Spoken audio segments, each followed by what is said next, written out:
RebeccaFredericks.com is an exciting new brand run by women for women, which believes that we need to take control of our lives and redefine what success means for the 21st century woman.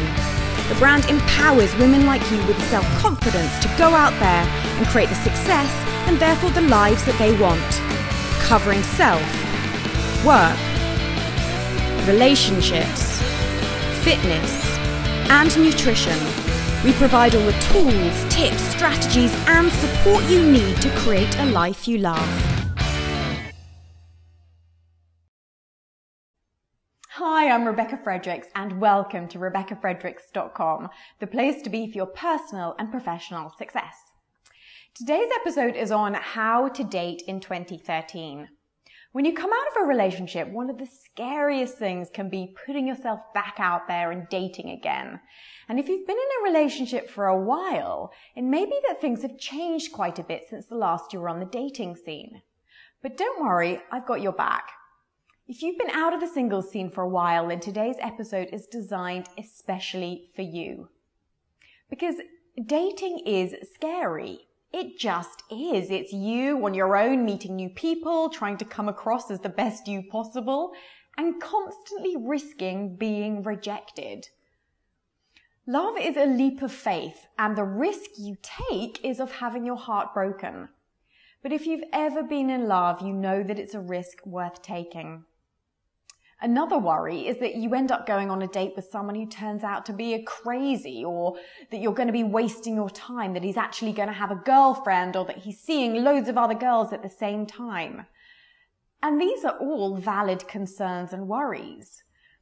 But however worried, concerned, or scared you are of that potential rejection, humiliation, awkwardness, millionth date waste of time, remember, dating is just a process. Like doing the spring cleaning or doing your taxes. It's a journey whose final destination will be worth all the potential heartache, time, and worry. So let's look at how to date 2013 style. I've put together my top 10 tips for you today. Let's go through these now. 1. Know what you want from dating. Are you looking for a fling? Are you after some companionship? Are you looking for a baby daddy? Or are you looking for your husband? Before you begin dating, know what it is that you are looking for, because it will change the way that you approach the date. For example, if you're looking for a fling, you may be after someone who rocks your world, who you fancy like mad, and who is spontaneous and exciting and wild. However, if you're looking for a companion, someone who shares your interests and who fascinates you is going to be more what you're looking for. If it's a baby daddy, you may be looking for someone very reliable, very loyal, committed, and stable. For a potential husband, it may be a little bit of all of those things. Importantly, you'll need to know that he's on the same page as you for the things that you deem the most important. Does he share your values, your visions, and your life goals? Whatever it is you're looking for, know what you want before you start dating and adapt your search and your style accordingly. 2. Make a good first impression. We are biologically programmed to judge people within the first 7 seconds of meeting them. So make sure that you are ready and prepared to make the best of every one of those seconds. Often on a first date, we can be a little closed off and awkward, defensive, and desperate not to look too keen. But this just sends the wrong message. Have open body language so that he knows you want to find out more about him. So face towards him, look him in the eye and be interested in what he's saying. Listen to him, be interested and interesting. Be polite, considerate and charming. Turn off your phone and engage with him. Put some effort into the way you look. Wear an outfit that you feel great in. Wash your hair and paint your nails. Do whatever it is that makes you feel good. Because when you feel good about yourself, you'll relax and you will be yourself. And when you're relaxed and yourself, you will come across as the best you possible. And the best you possible can't fail to make a great first impression. 3. Be honest. Be honest to yourself. If it doesn't feel right, don't ask to see him again or agree to his request to see you again. We often think that someone might get better suited to us or more interesting or more charismatic on a second, third or fourth date. This rarely happens, so listen to your intuition and take action on it. And be honest to him. Let him know the sort of relationship you're after. Don't feel pressurized to agree with what he wants. If he tells you that he just wants a casual fling and you don't want that, tell him. Don't go along with it hoping he'll change his mind when he knows you better and realizes how awesome you are. You'll just be setting yourself up for a potential fall. Or if you're not really interested in a relationship with him, be clear and upfront about this. It will both save you time and potential upset going forwards. 4. Don't try too hard. Just relax and be yourself. Most of us fall into the trap of being a superwoman at the start of a relationship, doing everything, always looking amazing, always being full of joy and enthusiasm for life. If that is you, then fabulous. If it's not, then don't try and pretend that it is. If the relationship goes further, he'll soon realize, and you don't want him falling in love with a version of you that just isn't real. 5. Choose your date time wisely. Make a first date in the afternoon or early evening, and just for a drink. That way, if you're both enjoying it, you can stretch it out to a meal, but if you're not, you don't have to sit through a whole meal together. Alternatively, start the date by saying you need to leave at a certain time because you're meeting a friend. If the date is going well, you can always nip to the loo and make a pretend call to cancel your friend. This will make him feel good about himself and would save you from having to make up any pretend emergencies or be put into an awkward goodbye scenario if it wasn't going so well. 6. Don't get too excited too soon. I hate to put a dampener on things, but there are a lot of creeps out there, so bide your time and get to know him. If a first date goes well, it's easy to start imagining the wedding and all the gorgeous kids that we're going to be having with them.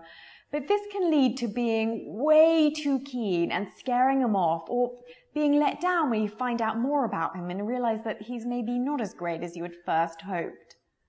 Take your time and get to know him before you take yourself off the market completely. Also, don't plan your second date too quickly. Let your feelings about him and your first date settle before jumping into the next one. 7. Ask him lots of questions. On the first few dates, you really want to find out as much about him as possible. I promise you, this will save lots of time and heartache in the future. Find out whether his life goals are similar to yours. Does he share your values? What does he enjoy doing? What makes him tick? The more questions you ask, the more you'll be able to find out about him and then determine whether he's someone that you want to have a relationship with going forwards. 8. Be confident. Be sure to come across as the confident, strong woman that you are who loves her life. Make him feel like he would be lucky to be a part of it. If he feels like you wait around all day pining for him or that you have no life and no friends, he's going to think twice about a relationship with you. But if you have a great life, do fun things, have great friends, go out and live, he's going to want to be a part of this amazing world that you've created. You'll come across as the fabulous woman that you are, and he'll feel less pressure and less needed. 9. Get yourself out there. I've said it before and I will say it again. You need to take some action if you want to find someone. If you don't want to ask a man out, put yourself into a position to be asked out. Join clubs, pursue your interests, and see who you meet along the way. Be friendly and open. Make yourself look approachable. Smile and hold eye contact. Boys are scared of rejection too, and if you look defensive or intimidating or angry, they're not going to come up and talk to you. You could even sign up to an internet dating site. I can personally recommend mysinglefriend.com. Try new things and meet new people. You never know where you might come across the perfect man for you. And 10, take a chance. Be selective about who you go on dates with and value yourself. However, don't be too selective. If you keep holding out for the perfect man, you could be waiting a long time and miss out on the person who is actually perfect for you. Try someone a bit different from your last 5 boyfriends. Consciously decide to be open to the possibility of being with someone who is different from the people you typically choose. If you normally go out for a beer-swilling, slightly chauvinistic public school rugby player, try an emotionally connected artist who volunteers at the homeless shelter in his spare time. When you consciously choose to break a pattern, you can establish a better relationship with a better, albeit unfamiliar, outcome. So the relationship may actually last.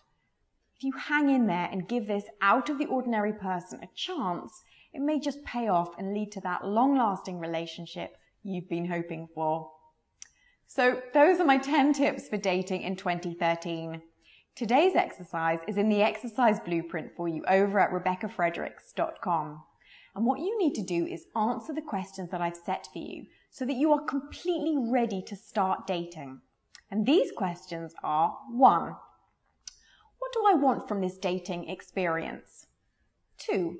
What outfit do I have that I feel great in that I can wear on my next date? 3. What are the questions that I need to ask him to find out whether we should have a second date? 4. Where am I going to look for my next date? 5. How am I going to make sure that I'm open to a new type of man? All you need to do is answer these 5 questions as openly and honestly as you can, and then take action. Get yourself out there, join some clubs, arrange a girls' night somewhere fun where you may meet some men, sign up to an online dating site. I hope you've enjoyed today's episode. Please let us know if you have any additional tips that we can add to this list. If you've liked this episode, then please like it below and like it on Facebook, and then share it with any of your friends that you think may be interested. Today's tweet is: relationships are not made in heaven. They come in kits and you have to put them together yourself. Anon. As always, remember that you are in control of your own life.